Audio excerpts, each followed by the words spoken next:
there guys, how are we doing? Welcome back to my channel Boomy Reactions. For those of you who are new, my name's Boomy and thank you for watching. Now today guys, we're going to be catching up with our weekly dose of Mr Ballen. So I'm ready for a spooky story. I have to get like my weekly dose of it because if I don't watch one of his videos in a week, I really miss them. I'm a little bit of a psychopath in the fact that I like making myself very scared. So I love the ghost stories. They might give me, sleepless nights, but that's okay. I don't know what it is. Why do we like being scared? But it's not just me. I know there's a handful of you out there. There's many of you, actually, I believe. Anyway, enough blabbing. Let's get on with the video. So today's video is called Mysterious Notes Led to a Horror Show. This video is a more recent one from Mr Ballen, and he said, Boomy, did you watch the one from 4 days ago? Mysterious Notes Led to a Horror Show. It's set in England. Well, no, I haven't seen it yet, but this is what we're going to be watching today. Okay. Ooh, not many of his stories are set in England, so I wonder where it is. Let's watch it, and I'm sure we will find out. So thank you very much, my lovely, for requesting that or bringing it to my attention. So, guys, if you're enjoying these reactions, don't forget to like and subscribe. Thank you so much, my lovelies. If you're interested, I have a Buy Me a Coffee account. That link is over here.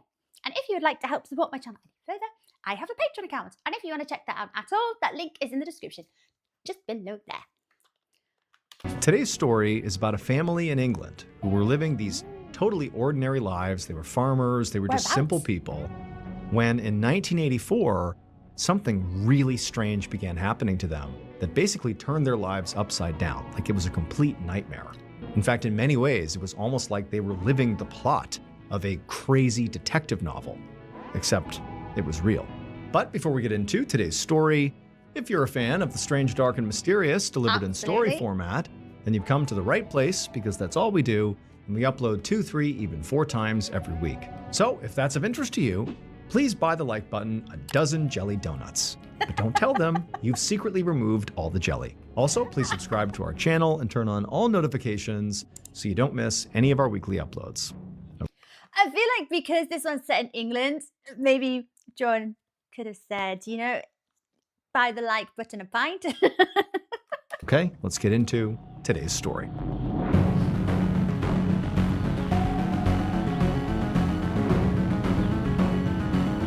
Whereabouts in England are we? Oh, you next.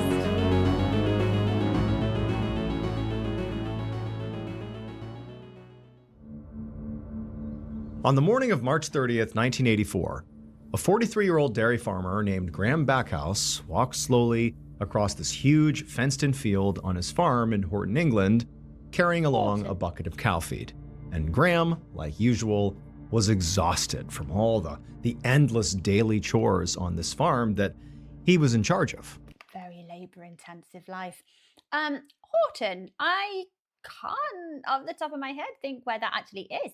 Is it like a small town or a village maybe? 5 years ago, his father had died and he had inherited this farm. And so now he was, taking over this massive property with all these animals and all these just daily chores. It was backbreaking work.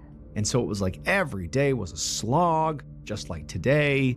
But Graham was actually a terrible farmer. He did the chores, he did the things he was supposed to do every day, but he did not know how to run this farm. And so over the last 5 years that he'd inherited the big family farm, he'd basically run it into the ground because he just didn't know what he was doing. But he was sort of stuck because there was no one else to take over the farm. And so it's like every day he's doing all this backbreaking work and the profit for the farm is dwindling lower and lower and lower. It's like he was just trapped. Yeah, I mean, you could always employ farmhands, but it's expensive as well, isn't it? In this vicious cycle that he didn't know how to get out of. But in some ways, what was even worse than that is that Graham never even wanted to be a farmer. I mean, like as a kid, he grew up here on this property and he watched his dad every day do this labor and, work until the wee hours of the morning nearly every day. And he was an amazing farmer. He was amazing at taking care of this property, but Graham didn't want to do that. Like he knew he didn't. What he really wanted to do was be a writer. That's what his passion was. And so any chance he got as a kid, he was like, writing things down, poetry, journaling, whatever it was. Yeah, like quite often this life, it is so labor intensive. And I think even watching his father here for years, obviously, and laboring away, working away on the farm, I I bet his dad even made it look easier than what it was, especially if you're so good at it as well. And you just go into autopilot and you know what needs to be done, it gets done. So yeah, that is a huge ask to take over that farm. If he didn't want to be a farmer, could he not have just sold it on? But then his dad sort of suddenly died, and he's handed the farm, and it's the family legacy. And so here he was, just sort of saddled with, in a way, golden handcuffs, except he was destroying those handcuffs. There was no gold in them. It was about to be like an insolvent farm, and it was all his fault. And then on top of all the guilt and the shame and the embarrassment of how badly this was going, he also recently had begun getting into these heated disputes with his neighbors over the property lines. And so it's like all around him is just constant problems. And so now, as Graham dutifully trudged through the field with his bucket of feed, his mind is swimming with all the other things he has to do that day. And as he's walking along, he sees something odd on one of the fence posts up ahead. And as he got closer to it, he began to hear this really loud buzzing of lots of flies in the area. And then finally, when he got up to the fence post, he saw why the flies were here. Because on the fence post, the thing he saw was a severed lamb's head, and the flies were swarming all around it. And then before Graham could process like why this lamb's head was here, which immediately appeared to be intentional. It didn't seem like a lamb had somehow gotten trapped here or something. Like straight away, my mind would go to the fact he's having like boundary disputes with his neighbors, and the lamb's head has been placed on a post, which I'm assuming is probably at a boundary. You'd put one and one together and think, who's done this, wouldn't you? Somebody took this head and put it here. He's sort of looking around and he sees taped to the fence right nearby is this piece of paper with a message on it. And it was basically in all capital letters, and even from a distance, he could have been able to read it. And it just said, "You next." You next. Now, of course, this is like collectively a shocking scene. This is a no, that's in really bad taste, actually. I thought, like, you, like the sheep, you, E-W-E, you next. a very obvious threat to Graham. Someone has placed these things here to threaten Graham.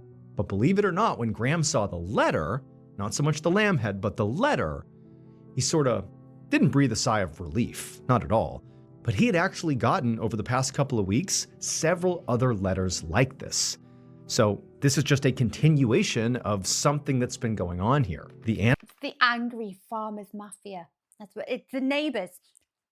They can be angry little farmers. Animal head, that was new. That was a clear escalation here. But the letters, that had been happening. The notes had started around the end of the previous month when one had arrived at his house by mail.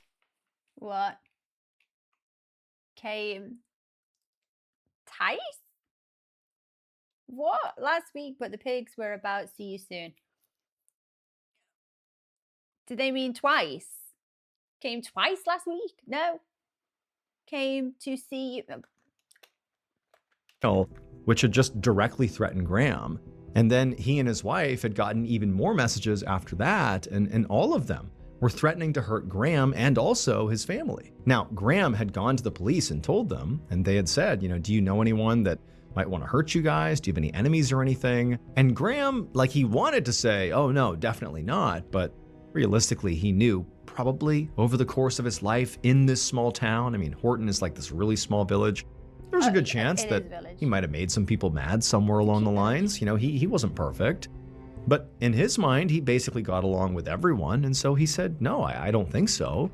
Except the neighbors that are disputing the boundaries. But the police, after getting Graham's statement, they didn't really do any investigating. From what Graham knew, they basically had just filed a report and called it a day. But now, as Graham is standing here by his fence and there's this animal head here, again, this is like a clear escalation. It's no longer just notes. We now have a dead animal involved. This is like a real threat. So Graham at this point is mad, feeling like the police really let him down. And he ripped the note off the fence and he headed back to his house to call the police again. 10 days later, on the morning of April 9th, 1984. Oh, is that actually the farm?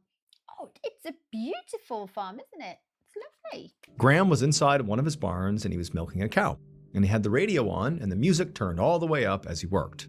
Graham, 10 days before, had called the police and told them about the severed lamb head and the note. And at this point, they said that they would actually start an investigation. But Graham had not heard anything from them since they said that. But at the same time, he also hadn't gotten any other threatening notes since. Nothing significant. So even though Graham didn't feel like whatever was going on was over, he still felt like, he and his family did need to find a way to just, try to live their lives like normal, because what else could they really do? And so today was just going to be a day where he and his family just tried to go about their business as they normally would. The kids were at school, and Margaret, his wife, had some errands to do in town, and Graham was on milking duty. And today, the cows were really lively, and so they're mooing constantly, and the music that Graham's playing is really loud, so the barn is like just full of noise. In fact, it was so noisy that Graham didn't hear the barn doors open up behind him. Maybe the loud noises is why the cows are a bit lively. Starting a mosh pit.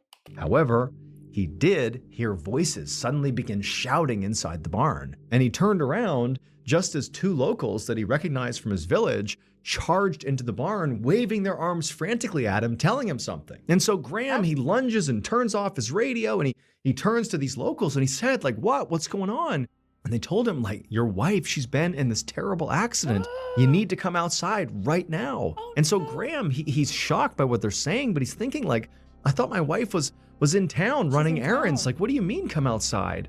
And so he jumps up and he runs with the locals outside and he looks towards his house, the farmhouse, and he sees there's all this gray smoke curling up into the air. And so Graham sprints to his house. He runs around to the backside where the driveway is, where the smoke appears to be coming from. And as he turns the corner, he sees his car and it's damaged in some way. And the smoke is definitely coming off the car. And he turns the corner fully and he looks onto his front yard, and there, laying there in a bloody heap, is his wife. And so Graham, he's just so shocked for a second, he's paralyzed. And then he turns and he screams at the other two, the locals who had just told him about the accident. He yells for them to call the police, and then he runs for his wife. A car bomb? Oh my gosh!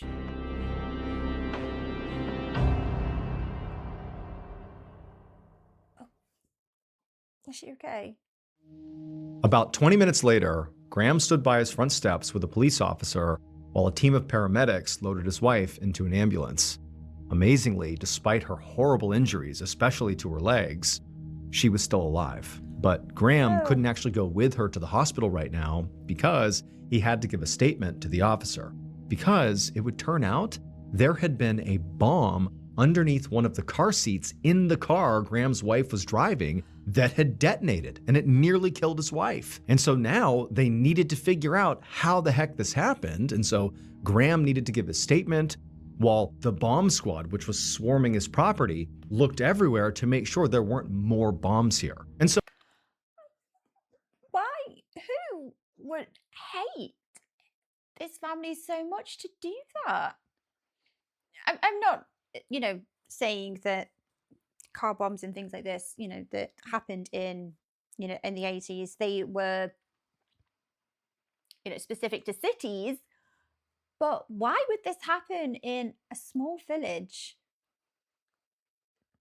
to a farmer's car? It's not, you associate them more with political statements, right? What political statement is that making? I don't know. I would just normally associate these horrible acts of terrorism as just taking place in cities. Why here? So of course, Graham at this point is shocked. He's so worried about his wife. He doesn't really know the state of her injuries.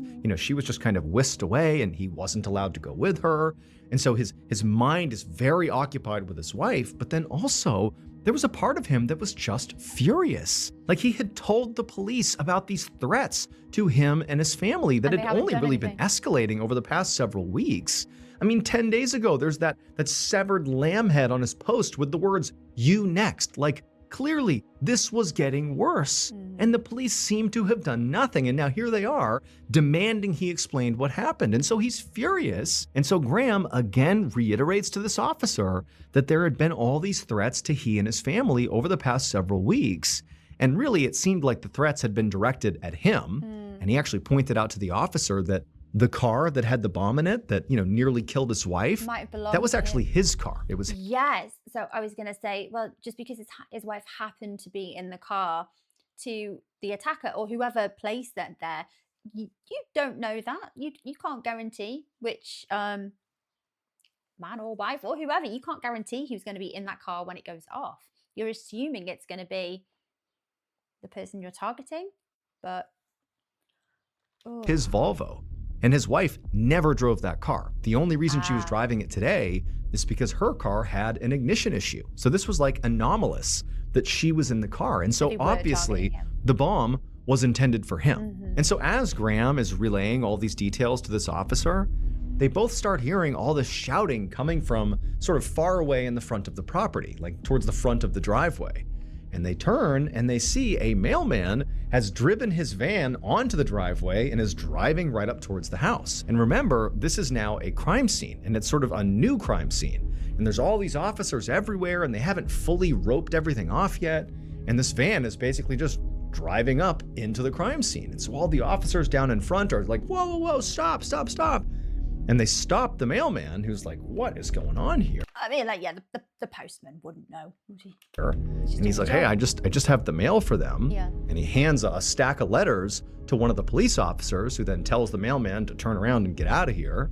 And so he drives out of there. And then the officer with the mail comes up the driveway and he hands it over to Graham. And so Graham has just told the officer, the guy he gave a statement to, about all these threats he's been getting and how he thinks it's all tied to this bomb. And wouldn't you know it, the letter sitting at the top of this stack of mail that he was just handed had very familiar handwriting on it. It looked just like all the other threatening letters that he and his family had gotten over the previous few weeks. I mean, I probably wouldn't make the connection so much because both are just written in capitals. So how much can you decipher from someone's handwriting from, block capitals, uppercase?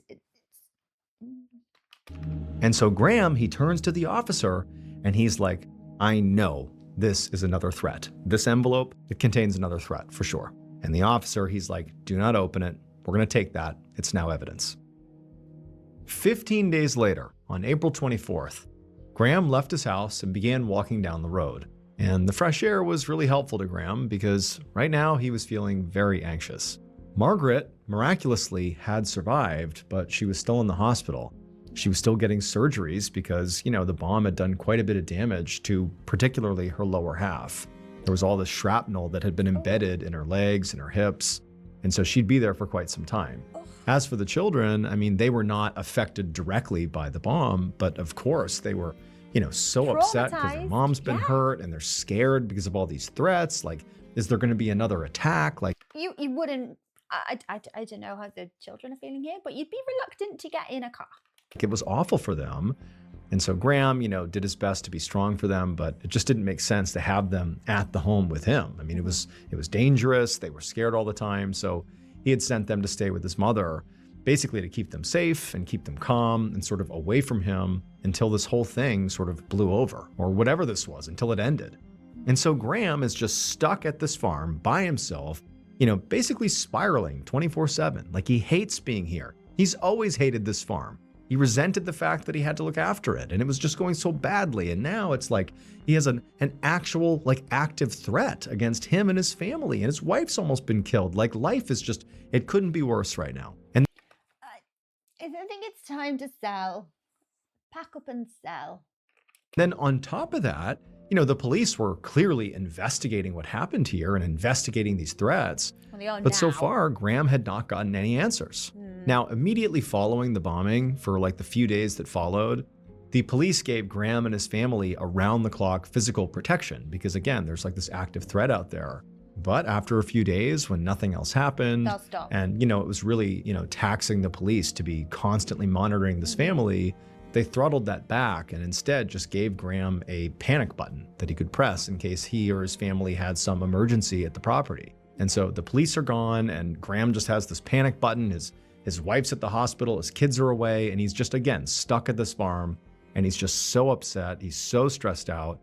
And in this place, this mental place he's in where he's just wondering what's going to happen in the future, he began to think about who really would want to do this to him. Who could he really fixate on that would want to cause he and his family harm? And he actually came up with one suspect that began to make more and more sense the more he thought about them. His neighbor. Wow. Graham's neighbor was a guy. This is what I was saying, guys. It's the neighbors that are kicking off about the boundary. I mean, not that there'd be a way for him to know this, but did his neighbors have any issue with the boundaries that were drawn up when his dad was working at the farm before he inherited it? If not, that makes me think they've seen an opportunity to gain a little bit of land by disputing it once the son has inherited the farm. I don't know how it works, but named Colin. And in town, it was no secret that Graham and Colin didn't get along, primarily because they bickered over property lines. Now, Graham and Colin's arguments never actually escalated into violence, but Graham knew that sometimes their fights got really heated, and it seemed entirely plausible that Colin might want to exact some physical violence on Graham. And so now Graham was actually walking over to Colin's house, and he was just going to talk to him, because even though these two really didn't get along, like, they were capable of speaking to each other. Why would the police have not done this? At this point, surely, given the disputes over the boundaries, why would the police have not thought of the neighbours as potential suspects? Maybe not definitely, but, potential suspects, and go and interview them. This was not totally unusual. And so his plan was he was just going to go over there and intentionally not bring up sort of like the elephant in the room here, which is the bombing and the threats and the ongoing criminal investigation. Graham was just going to go over there and basically just make his presence known and just sort of see how Colin reacted to him, see if he acted strange, see if he could pick up on any suspicious behavior by Colin. And so he turned the corner and he walks up Colin's driveway, and Colin was actually out in front, and Colin sort of turned and saw Graham and did not look pleased to see him. And he didn't walk up to greet him or anything. He just stood there staring at him. But Graham confidently strode up the driveway and he just started talking to Colin. And they had this sort of weird, stilted conversation where neither man really wanted to see the other, but they really didn't talk about anything of substance. Graham didn't really explain why he was there. They just had this weird small talk. And then they said their goodbyes, and Graham turned and he walked away. At this point, I think it's even weirder for Colin to not relay a message of condolences or sympathy. I'm so sorry what happened to your wife. That's horrible. If you need anything, just let us know. That is normal neighbor behavior. Colin, I'm suspicious of Colin. And as Graham walked back to his property, it started to become more and more clear in his mind, like how bizarre it was that in this conversation, which, of course it was awkward, these guys don't get along, but how weird it was that Colin didn't ask why Graham had come over. He didn't bring up the bombing. He didn't ask about, Graham's wife. He didn't ask about anything. It was like this weird, super neutral conversation. And for Graham, it just made Colin feel that much more suspicious. Yeah, like, I'm not going to bring up anything that might infer that I've done anything suspicious. I'm not going to arouse suspicion. I'm not going to give any indication that I even care what's going on in their household at the minute. Colin. A few days later, on the night of April 30th, Graham was in his office inside of his farmhouse, staring down at a blank notepad. Graham was trying to write because that used to be something he loved doing. But, tonight he just couldn't be creative. I mean, no arrests had been made in this case. His wife was still at the hospital. His kids are still out with his mom.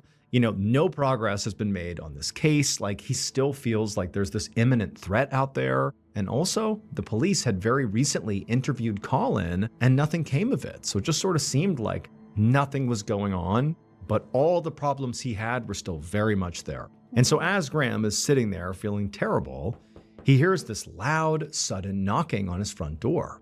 And immediately, Graham's on edge. One, he wasn't expecting visitors. And two, really, generally, he didn't get guests, especially this late at night. And considering everything going on right now and the fact that no arrests have been made, I mean, he's fearful. He's paranoid. I'd be getting up thinking, bloody Colin. I know, I've taken this very personally, haven't I?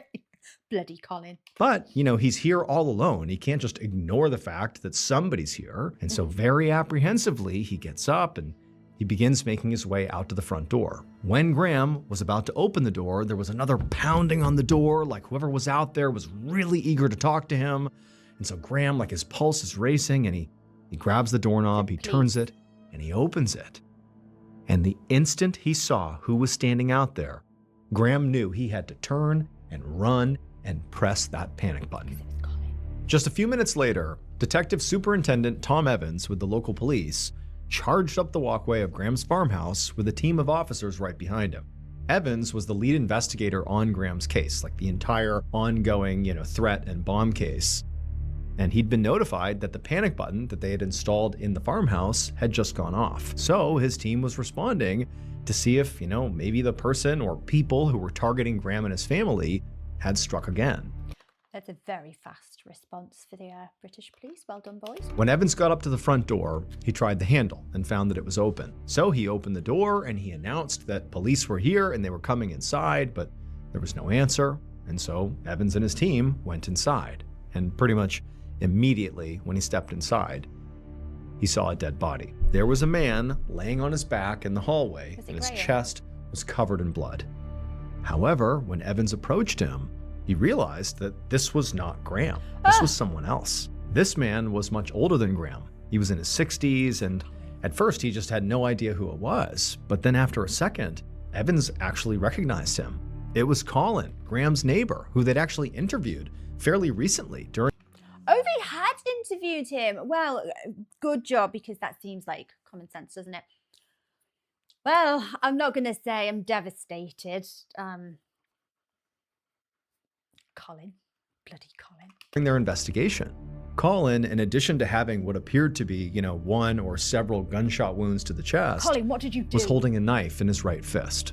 Before Evans and his team could take note of anything else here, they began to hear moaning coming from the kitchen.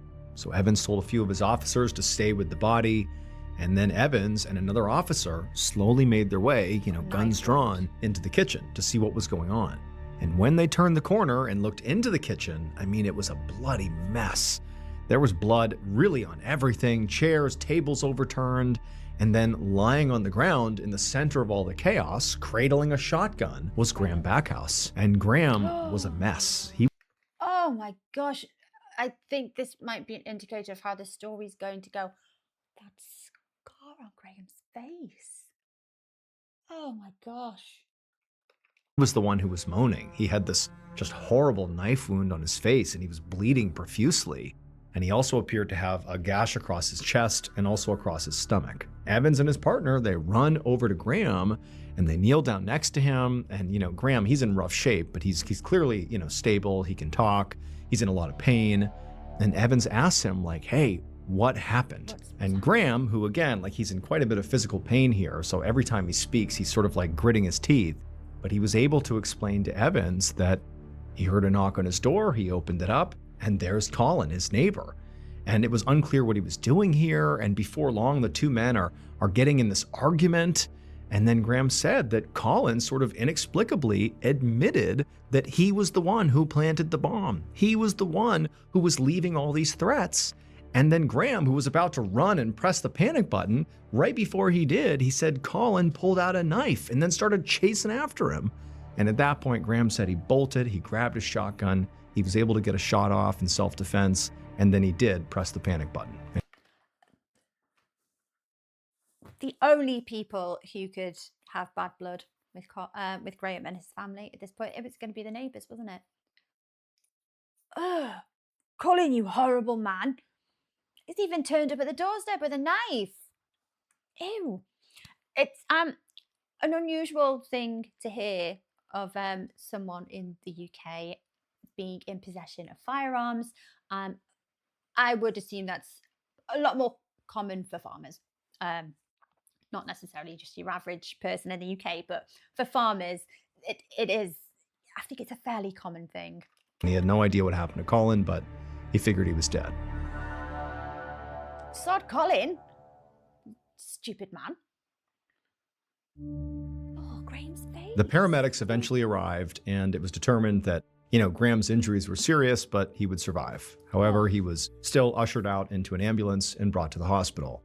And then after Graham was gone, the police once again roped off the farmhouse and began processing the scene, taking pictures of everything and collecting evidence. And then after they were done doing that, the police also went next door to Colin's property and roped that off and searched that as well to look for evidence. And they discovered under some leaves on his property was actually a piece of pipe that exactly matched the bomb that was used to blow up the car that nearly killed Margaret. I know. At this point, it's very obvious I'm no fan of Colin, but what a disgusting man. Ugh. So at this point, it seemed extremely likely that Colin really was the bomber. But over the next few days, as Evans and his team analyzed all the other forensics and items and photographs that they'd collected, they noticed something strange. And then they found another new piece of evidence that actually was even more damning and far more significant than that pipe that was found on Colin's property. This new evidence was just a very mundane, everyday object. However, this object told Evans that he and his team had gotten this entire case completely wrong. What was really going on here was like nothing Evans had ever experienced in his entire nearly 30-year law enforcement career. In fact, what was happening here was closer to something out of a detective novel. So Graham Backhouse, oh, maybe I've got it completely wrong as well, really did love to write, and he had dreamed of being a writer. Specifically, he actually had wanted to write detective stories. And in some ways, over the last few weeks during all this madness, he'd sort of done exactly that. Using his spiral notepad, he'd concocted a very over-the-top, exciting narrative full of twists and turns and intrigue and murder. Except the thriller that Graham was putting together, this detective story, was not all fiction. In fact, most of it was very, very real. It would turn out the threatening notes, the severed lamb's head, the bomb that nearly killed his wife, all of those were Graham's ideas.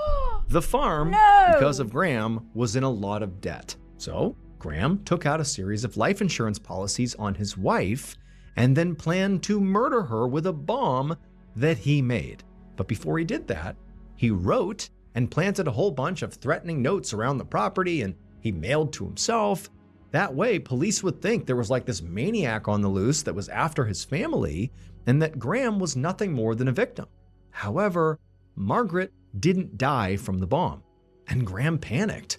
He worried that police would eventually realize it was him who planted the bomb, and so he decided he would frame his neighbor, Colin, as the fall guy.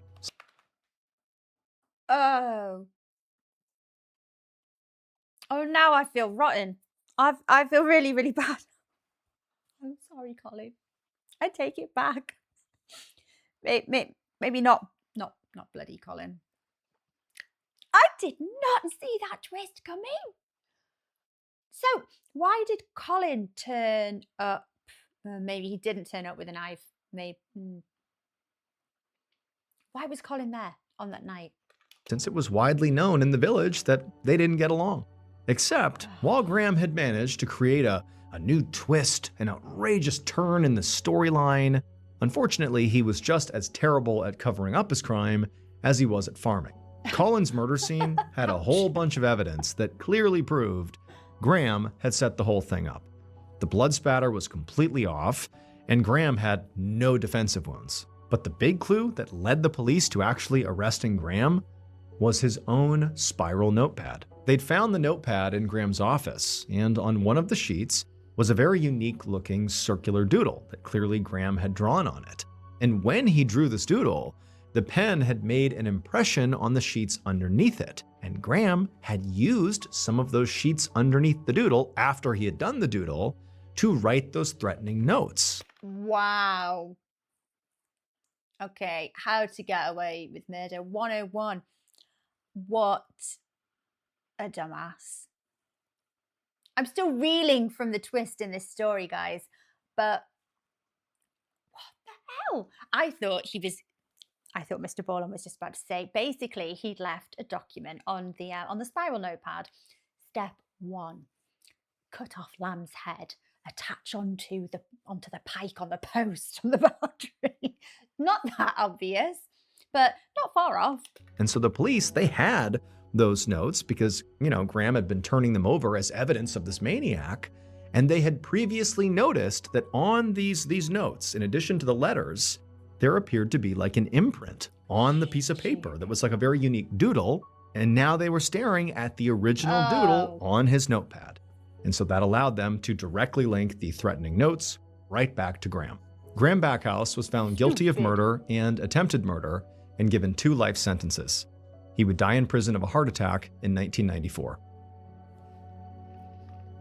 His poor wife. Thank you so much for watching today's episode. Let me know what you thought of it in the comments below. And remember, we have a whole playlist of Places You Can't Go episodes ready for you to binge right now. So go ahead and click here and give them a watch. All right, until next time, see ya. See ya.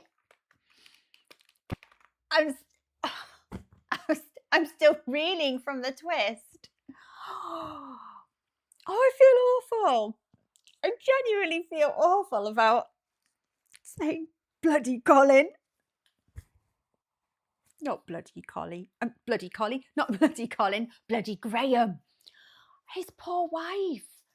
Oh my gosh. As if it's not awful enough, the fact that you're having to recover and have surgeries from this awful... What's not an accident? It was attempted murder.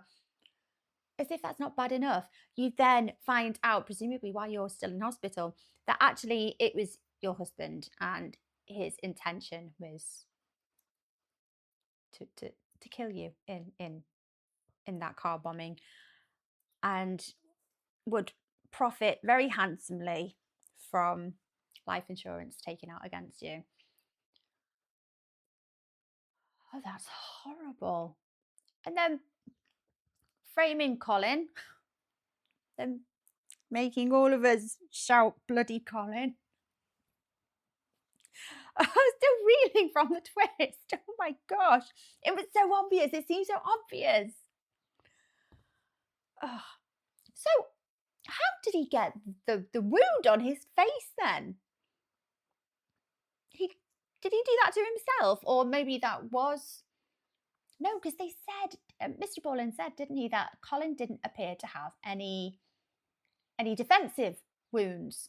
He just had the gunshot wound, the fatal gunshot wound. So there was at no point was there like a skirmish or a fight. So if there wasn't a fight, Graham hasn't got this wound here from Colin, so he must have done it to himself. Ew. Bloody Graham. I still feel awful about saying that. Guys, thank you for watching along with me.